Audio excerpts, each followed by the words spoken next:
মাঝে মাঝে কিন্তু একেবারেই রান্না করতে ইচ্ছে করে না, আবার ভালো কিছু খেতেও ইচ্ছা করছে। সেই সময় কিন্তু এই রকম রেসিপিটা আপনারা বানিয়ে ফেলতে পারেন। হাতে মেখে আলু ঝিঙে দিয়ে এরকম ঝোলঝোল তরকারি কিন্তু অনায়াসেই আপনারা বানিয়ে নিতে পারবেন। খুব সহজে, ভাজাভুজি কোনো ঝামেলাই নেই, আর খেতে কিন্তু একেবারে দুর্দান্ত। এর স্বাদ কিন্তু আপনার মুখে লেগে থাকবে। গরম ভাতের সাথে যেদিন এটা করবেন সেদিনকে এর স্বাদ কিন্তু ভুলতে পারবেন না। এত অসাধারণ টেস্টি হবে। এই জন্যে আমি একটা কড়াই নিয়ে নিয়েছি। এর মধ্যে দিয়ে দিলাম 500 গ্রাম মতন ঝিঙে, একটু খোসা সহ রেখেছি। লম্বা লম্বা করে ঝিঙেগুলো কেটে নিয়েছি। আর দিয়ে দিলাম 4খানা মাঝারি সাইজের আলু, এটাও লম্বা লম্বা করে কেটে ধুয়ে রেখে দিয়েছি। এর মধ্যে দিয়ে দিলাম 2খানা মাঝারি সাইজের পেঁয়াজ গ্রেট করে রেখেছি, ছেড়ে দিয়ে দিলাম।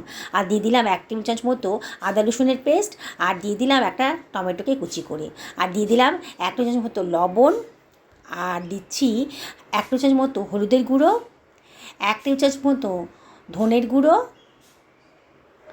আর দেবো 1/2 টেবিল চামচ মতো জিরের গুঁড়ো, আর দিয়ে দিচ্ছি 1 টেবিল চামচ মতো লঙ্কার গুঁড়ো, আর কালারের জন্যে 1/2 টেবিল চামচ মতো কাশ্মীরি লঙ্কার গুঁড়ো দিলাম। এবার দিয়ে দেবো 2 টেবিল চামচ মতো সর্ষের তেল।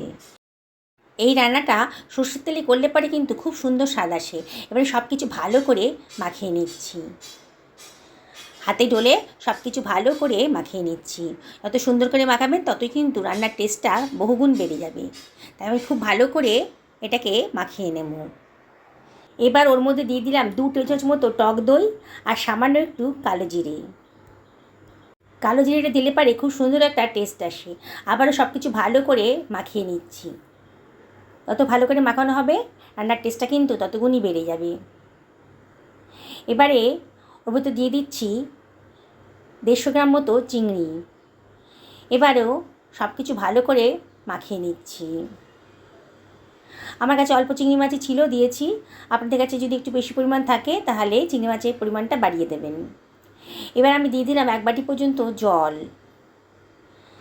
এবার ওপর থেকে ছড়িয়ে দিচ্ছি চেরা কাঁচা লঙ্কা, আর দিয়ে দিলাম 1 টেবিল চামচ মতো সর্ষের তেল। এবার আমি কড়াইটাকে গ্যাসের উপর বসিয়ে দিচ্ছি। গ্যাসের ওভেনটা জ্বালিয়ে দিলাম। এটাকে আমি হাই ফ্লেমে মিনিট 5 রান্না করতে দিয়েছি। ঢাকা দিয়ে দিলাম। 5 মিনিট হয়ে গেছে। এবার আমি ঢাকাটা খুলে নিচ্ছি। দেখুন আমার ঝোলটা কিন্তু ভালো মতন ফুটে উঠেছে। এবারে আমি সব কিছু ভালো করে নাড়াচাড়া করে নিচ্ছি।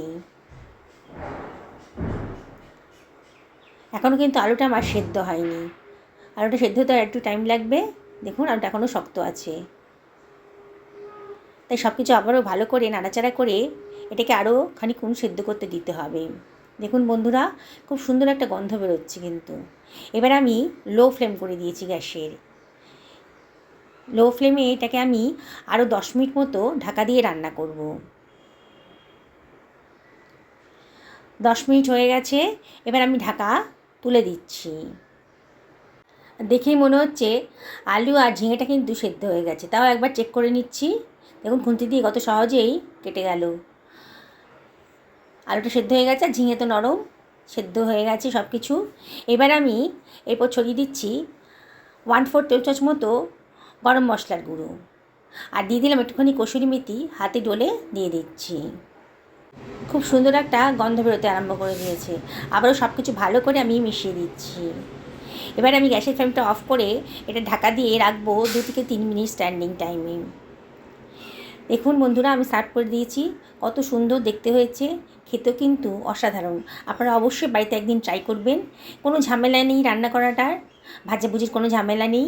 এত অল্প সময় অল্প তেল মশলা দিয়ে এত সুন্দর যে একটা রেসিপি তৈরি হতে পারে, না দেখলে অবাক হয়ে যাবেন। ভালো থাকুন এই কামনাই করি।